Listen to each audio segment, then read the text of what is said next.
Olá, professora Karen, novamente aqui. Nós estamos na nossa segunda aula sobre Design Thinking e vamos entender a etapa número 1, que é a empatizar.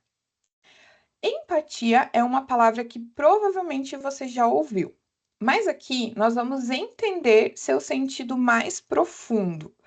Empatia é a capacidade de se colocar no lugar do outro, de tentar sentir o que ele sente e pensar como ele pensa. No design thinking, isso significa observar com atenção, ouvir com interesse genuíno e entender de verdade o que a pessoa precisa ou deseja. Então, entender necessidades, dores e desejos reais dessa pessoa. Na computação, usamos a empatia ao desenvolver sistemas pensando como o usuário é afetado por esse problema e como podemos criar a melhor solução para ele. Não é apenas simpatizar, é mergulhar na experiência do outro para entender suas dores, seus sonhos, suas emoções. Isso nos ajuda a criar soluções que realmente fazem sentido para quem vive o problema.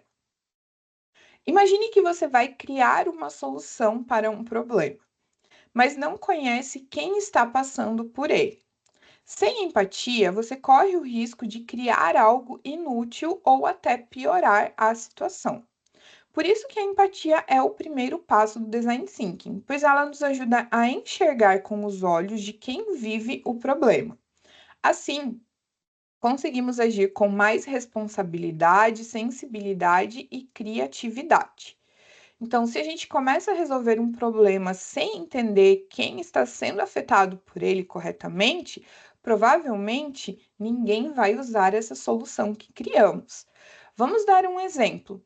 Imagina que na sua escola vocês estão querendo melhorar a merenda, mas ao invés de perguntar direto o que fazer, você primeiro vai conversar com os alunos para entender o que eles não estão gostando na merenda.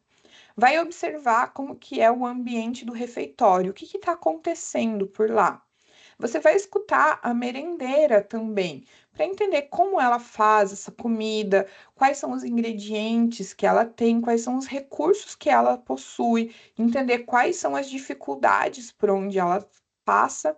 E só depois você vai pensar em ideias para resolver esse problema e ajudar a sua escola. É como ouvir com o coração e não somente com os ouvidos. Existem várias formas de aplicar a empatia na prática, e aqui vão três delas. Então, entrevistar pessoas, né, usuários reais, fazer perguntas abertas, ouvir histórias, deixar a pessoa falar com liberdade. Algumas perguntas que podem ser feitas: o que está acontecendo no seu dia a dia? Como você se sente nessa situação? O que você gostaria que mudasse? Outra forma é observar o ambiente, né? Uma observação direta, aonde percebemos o comportamento das pessoas, o que elas fazem, como interagem, onde têm dificuldades. Às vezes, as pessoas não conseguem explicar o que sentem, mas vão demonstrar isso com atitudes. Observar o ambiente, o comportamento e os hábitos pode revelar muita coisa. E a terceira é ouvir histórias reais. Às vezes, o que parece um detalhe esconde algo muito importante, pois as histórias reais são fontes de emoção, contexto e conexão. Ouvir com atenção nos ajuda a entender não só o problema, mas como ele afeta emocionalmente quem o vive. A chave é prestar atenção com respeito e sem julgamentos, pois quem escuta bem cria melhor. Uma ferramenta que usamos muito nessa fase de empatizar é o mapa de empatia, que é uma ferramenta visual que nos ajuda a organizar informações que descobrimos durante essa etapa. Ele funciona como uma espécie de raio-x emocional da pessoa, onde vamos perguntar o que ela vê no seu dia a dia, o que ouve das pessoas ao seu redor, o que sente e pensa, mesmo que não fale, o que ela diz e faz, quais são as suas dores e quais são os seus desejos. Reunindo essas informações, você entende melhor o que motiva e o que bloqueia essas pessoas. Vamos dar um exemplo. Digamos que entrevistamos Júlia, que é uma aluna que se sente sozinha nos intervalos. Ela vê colegas conversando, ouve conselhos para se enturmar, sente tristeza e medo de ser julgada e gostaria de fazer parte de um grupo. Essas informações vão formar um retrato emocional da Júlia. Então, dessa forma que nós vamos preencher o nosso mapa de empatia.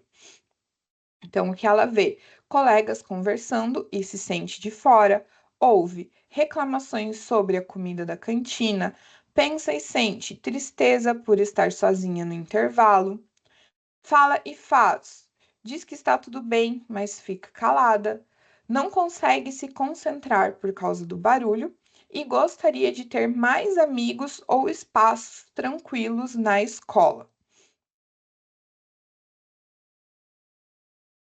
Depois que definimos esse mapa de empatia, nós vamos criar uma persona, que é um personagem fictício criado com base em tudo isso que a gente levantou no nosso mapa de empatia. Ela vai representar o usuário ou um público-alvo de um projeto, ou seja, alguém que vive o problema que queremos resolver.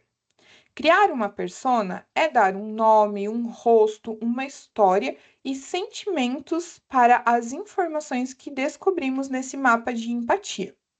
É uma forma de entender melhor quem será beneficiado com essa solução que vamos criar. E por que nós criamos uma persona? Porque vai ajudar a deixar o problema mais humano e concreto. Quando você pensa em alguém com nome, idade, rotina e sentimentos reais, você passa a criar para aquela pessoa. É diferente a gente dizer, vou criar um aplicativo para ajudar alunos e dizer, vou criar um aplicativo para a Júlia, de 15 anos, que tem vergonha de pedir ajuda na escola e quer se sentir mais confiante. Isso torna o projeto mais direcionado, autêntico e sensível. Assim, ao longo das etapas seguintes, o grupo não se perde porque tem um rosto e uma história para lembrar. Uma persona, ela deve ter nome, idade e características pessoais, uma rotina, um problema real que enfrenta no dia a dia, sonhos, medos, vontades e frustrações.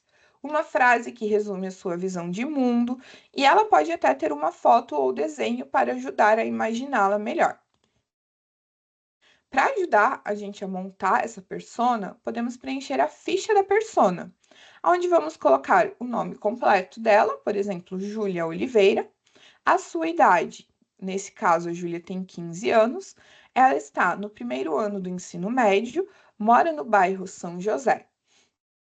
Essa aqui é a Júlia, né? O desenho dela, a imagem dela. E como que é o seu dia a dia? Bom, a Júlia ela acorda cedo, ajuda a mãe com os irmãos e vai para a escola.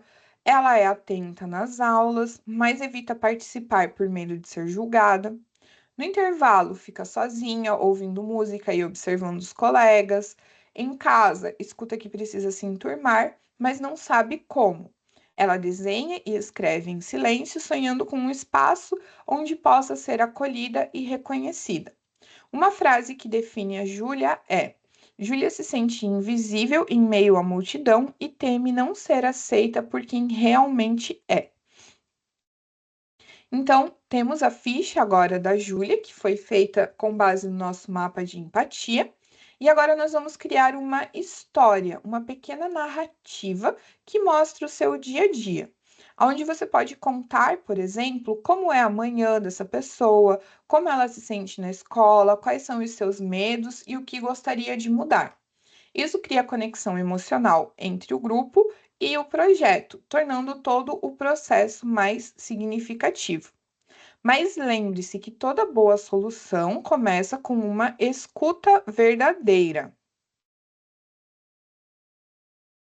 Então, aqui tem um exemplo da história da Júlia. Então, a história ela deve ser curta, deve ter entre 8 e 15 linhas e escrita como se fosse uma mini biografia ou uma crônica leve. Pode ser usada em linguagem simples, mas deve transmitir emoção e contexto. A história da Júlia.